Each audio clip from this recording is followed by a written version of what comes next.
episode 298, Slow Moving Tsunami.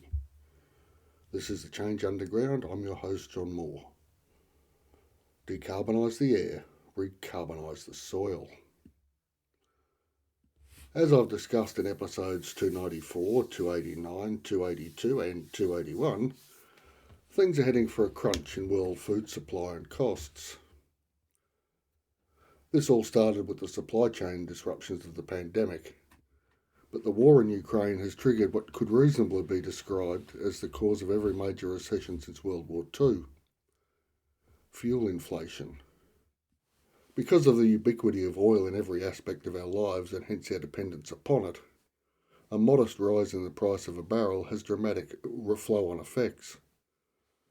A major spike, the 70s oil crisis, the recession of the 1990s, the disasters of the first decade of the 2000s, and the spikes in the last 8 years are all, if not linked, at least correlated to periods of inflation and then recession. Clearly, harder times are coming. Harder for some than others, but hard times nonetheless. The economic run here in Australia has been fortunate. The great financial recession of subprime cores was soothed by excessive Chinese spending on iron ore and coking coal. The reckoning, though, is coming. We're 12 days from a federal election, and our incumbent Prime Minister has suggested that those having trouble finding a rental property should just go buy a house. House prices have risen from, and this is just in Sydney, an average price in 2000 of $286,000 to in 2020 $1,154,000, almost 5 times the original price. At the same time as prices have skyrocketed, mortgages have been as cheap as chips. My first mortgage was at 19% on a loan of $50,000. By the time we moved in, the rate had fallen to $14,000 and was doable. At present, people have been borrowing $1 million at 1.5%. Yes, incomes are higher than they were in 1987 when I first borrowed, but the 0.25% rise in official rates last week will start the cracks in the damn walls of debt holding up our economy. It is a truly terrifying thing to look at. Other parts of the world have similar, if not quite as ridiculously high prices, but the cheap, insanely cheap money days are probably over. Add in the fuel cost rises, the economic dependency on oil and the cut to world food production the invasion of Ukraine is causing and will accelerate, and the continuing droughts in parts of the US and flooding in large parts of Australia and southern Africa, and the early spring heat waves in India and the confluence of natural disasters and human-induced catastrophes will have people looking at exorbitant food prices.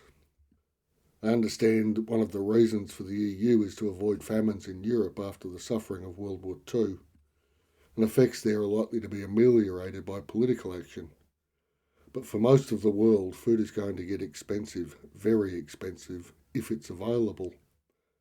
The rich, not surprisingly, will be fine.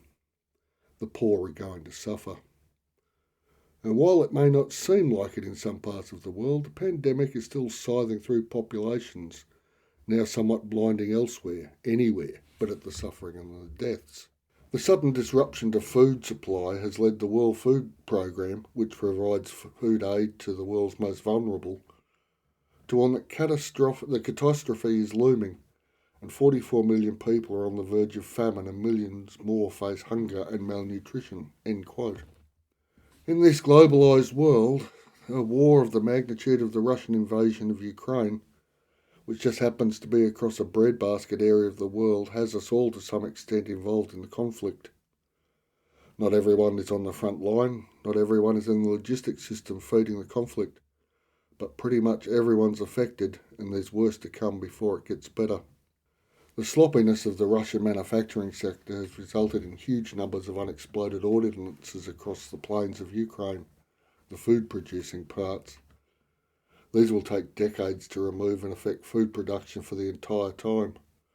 And that's before we factor in the deliberately placed landmines and other devices. We all need to up our food production game. If you are in a place where planting is on now, get as many spuds in as you can. They are, when mixed with dairy, say cheese, milk or yogurt, etc., a complete diet. A little bit monotonous in times of plenty, but more than enough to sustain life and health when push comes to shove. I heard a chap, and for the life of me I can't track down where I heard him, suggesting that 5 square metres of spuds per person is sufficient for a year's supply. Now, the quickest and easiest way to grow spuds is to cover an area with newspapers or cardboard or both. Place the spuds on top and then cover with a layer of loosest straw to about 1/2 metre. Harvesting is simple. You just lift up the straw and remove the spuds you need. The following autumn, the space is ready for other vegetables, and you have a ship ton of spuds. I understand all this is a little bit extremist, and things may not turn to complete poo, and no one would be happier than I. But at the present, and having read as much history over my life as I have, things don't look as rosy as I would prefer them to.